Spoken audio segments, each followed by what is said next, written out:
Pénétrons dans ce lieu unique où des œuvres mystérieuses attisent la curiosité.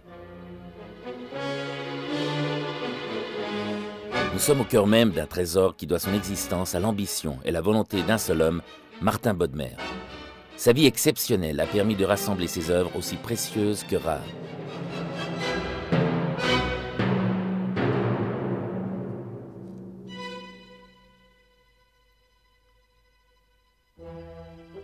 Cet édifice spirituel présente les écrits du pouvoir, du savoir, de la foi et de l'art.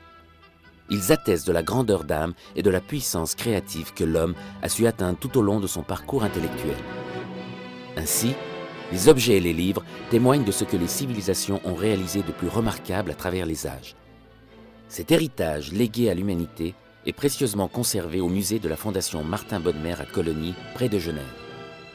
L'architecture audacieuse créée en 1999 par l'architecte Mario Botta présente les œuvres dans un environnement qu'il définit lui-même comme une sorte de coffre souterrain. Certains y verront un écrin, d'autres une crypte qui invite au recueillement pour admirer des trésors arrachés aux destructions du temps.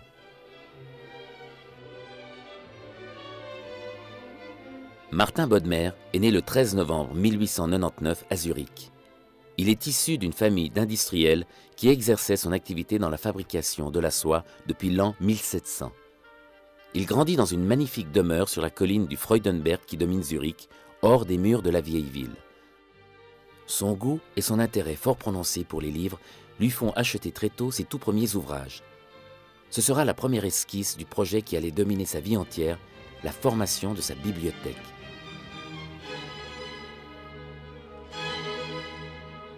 L'importante fortune familiale procurera les moyens nécessaires à une telle ambition. Ainsi, des éditions rares et précieuses d'auteurs illustres viennent garnir progressivement la bibliothèque. L'exigence de Martin Bodmer est de rechercher non seulement les textes aimés et de les faire siens dans une édition précieuse, mais aussi d'acquérir tous les documents ayant influencé le passé et joué un rôle important dans l'histoire de l'humanité.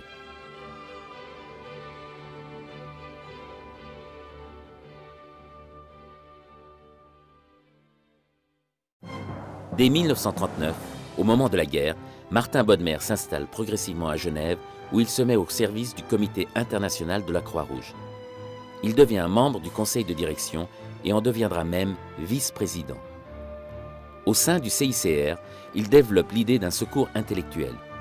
Il s'agit de distribuer des livres aux prisonniers de guerre afin de poursuivre leur instruction, les distraire et leur apporter du réconfort.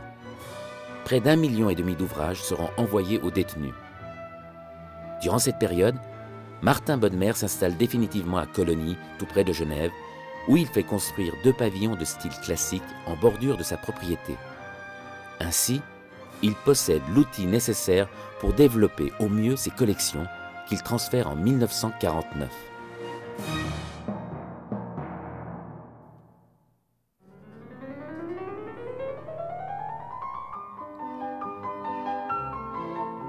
La portée humaniste et universelle de sa collection l'incite à vouloir créer une fondation garantie par l'UNESCO. Mais ce projet n'aboutira pas.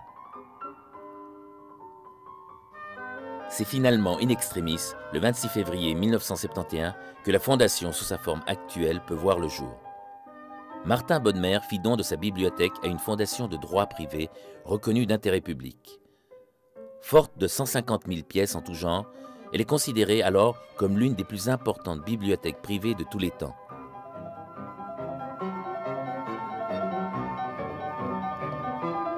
Le 22 mars 1971, Martin Bodmer s'éteignit.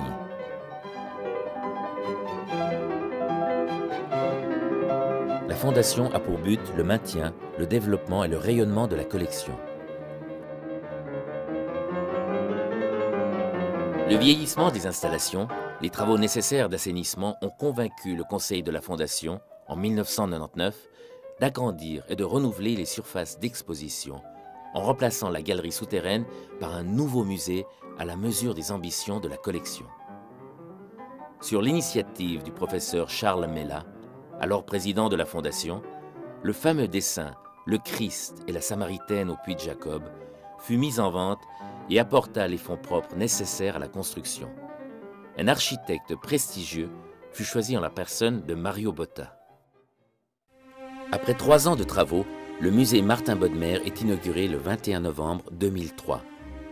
La Bodmeriana peut dès lors ouvrir ses portes au public et lui faire découvrir les trésors de cette collection mythique.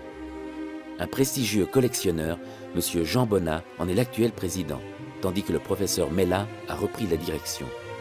Des installations techniques innovantes apportent des conditions de conservation optimales. Tout en prenant en compte le confort des visiteurs et les impératifs sécurité des pièces exposées, chaque vitrine est équipée d'un système de régulation thermo-hygrométrique. L'éclairage par faisceau de fibre optique dissimulé dans la structure des vitrines est assujetti à des détecteurs de présence afin de réduire au maximum la durée d'exposition des ouvrages particulièrement sensibles à la lumière. Un dispositif de support a été développé pour permettre de maintenir les livres ouverts sans exercer de tension ou de déformation.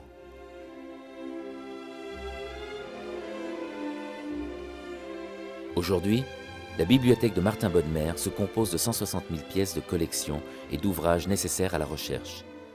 Seule, une petite partie reste visible et accessible au public.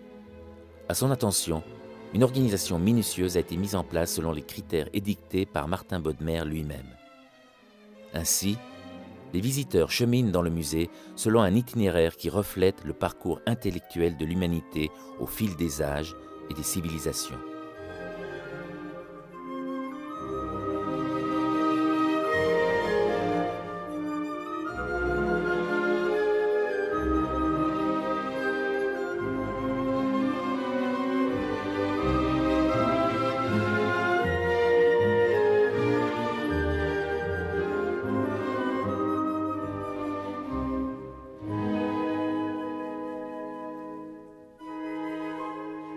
Actuellement, la Fondation continue d'exister grâce à ses fonds propres ainsi qu'au soutien des autorités publiques et aux dons des mécènes institutionnels ou privés. La Fondation poursuit une politique active d'acquisition. L'objectif est de s'en tenir aux textes majeurs dans l'histoire des civilisations et de n'en retenir que les plus représentatifs ou les plus exceptionnels. Des expositions temporaires viennent compléter la présentation des collections permanentes ou accueillir d'autres trésors de collections privées.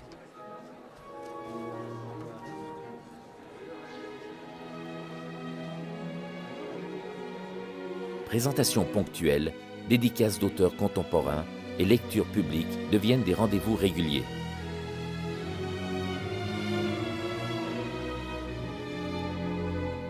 La Fondation intervient également dans le domaine de l'édition en collaborant avec les presses universitaires de France à Paris ou avec Schwab et Verlag à Bâle.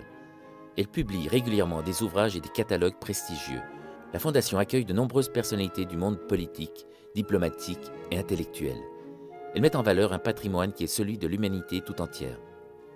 Il y a beaucoup de choses à dire sur ce qu'est la Fondation Bodmer, mais je dirais, nous avons affaire à un de ces cas magnifiques où un collectionneur travaille sa vie durant pour faire un superbe cadeau à l'humanité. Martin Bodmer a constitué cette collection qui est incroyable de par sa qualité, de par sa richesse, de par le nombre d'exemples de documents différents de tous les âges, de toutes les époques, mais avec un niveau de qualité extraordinaire. Je crois qu'on visite cette exposition avec un sentiment de fierté d'appartenir au genre humain et en même temps un mouvement d'humilité devant tant de choses extraordinaires qui sont produites là. Il me semble que cela tient à la philosophie de la collection qui illustre l'histoire des civilisations à travers des textes extrêmement marquants pour des moments importants de l'histoire culturelle, spirituelle, scientifique et artistique de l'humanité. C'est un musée qui a été construit pour une collection et pas pour n'importe quelle collection. C'est un musée qui a été construit pour mettre en scène le dialogue entre l'écrit et le figuratif. Et que ça, je trouve que c'est une démarche intellectuelle réellement passionnante. Le souci constant des progrès de l'esprit humain est, sinon la conception la plus dynamique, du moins la meilleure qu'on puisse avoir. Dans l'avenir, aussi bien qu'aujourd'hui, elle garde son sens et sa noblesse. Poursuivons donc notre tâche, chacun à notre place, et continuons à transmettre notre contribution à l'édifice de la vraie culture. Martin Bodmer.